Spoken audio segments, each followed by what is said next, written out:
Now that was a first episode, definitely, for Seraph of the End, Owari no Seraph. Now, I've actually been keeping myself away from this series because I heard about the infamous, like, first episode is going to be like, what the fuck just happened?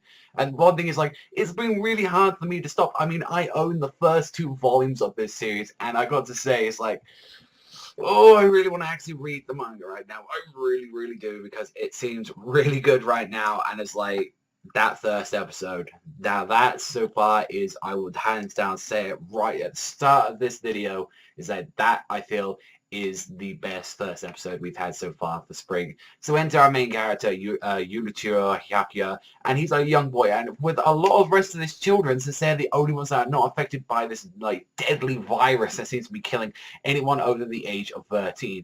And vampire just suddenly appeared from the world and started using, like, enslaving the children to, like, basically be used as, like, just livestock. And then this is really showed, like, this first episode showed you of, like, how they acted like a family, showed a little bit more like what happened, like, Yuichiro's life beforehand, like, really interesting stuff actually, to find out that it was really heavily based, like, getting to know these characters and shit just went absolute up shit's creek when they decided to escape, saying like, hey, let's escape, let's get away from here, we can finally start our own life. I mean, even to the point when, like, Yuji's, like, friend as well is actually, like, literally going over there and actually, like, offering his body to, like, a vampire, and just, like, saying, this is so we can get better food, this is so we can do everything else. It's like, that is some fucked up shit. I'm not gonna lie, that is some really fucked up shit just to even get just ends meet from these people. And when they decide to escape, it just goes all wrong, because this noble vampire, this piece of shit,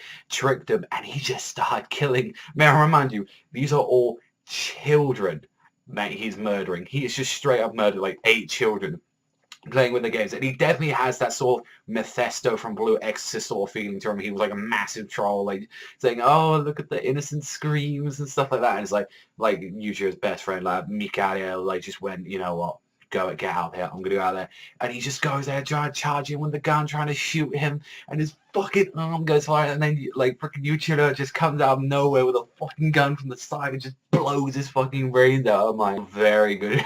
So like, one thing is, like, definitely can say that because it's been done by IG, this looks amazing. Like, one thing I can basically, I will say that stands out most in it, we didn't really get to see too much action throughout this one. It was a really big build-up episode, and it's really made me want to watch episode 2 straight up.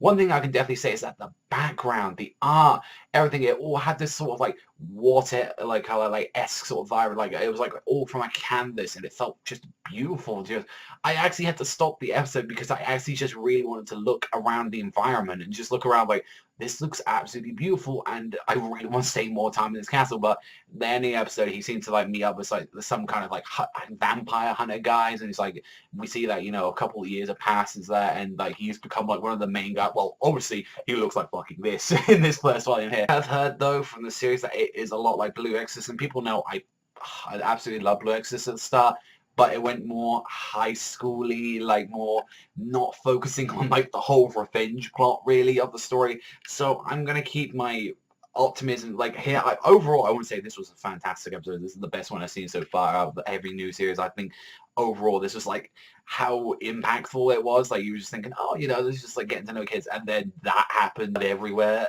It really took a really shock. So definitely I'd say an 8.5 to a 9 in the first episode. It was a really great start to the series. So let me know in the comment section down below what you thought about Owari no Seraph at the end, Vampire Reign. But that's all from me. So thank you very much for watching. As always, should I read this? That is the big question. Should I read this? I've only got 2 of the volumes at the moment, so I've had to kind of stop myself from opening these pages right now. But it's like, nah, that's all from me. So thank you very much for watching as always, and I'll see you guys next time.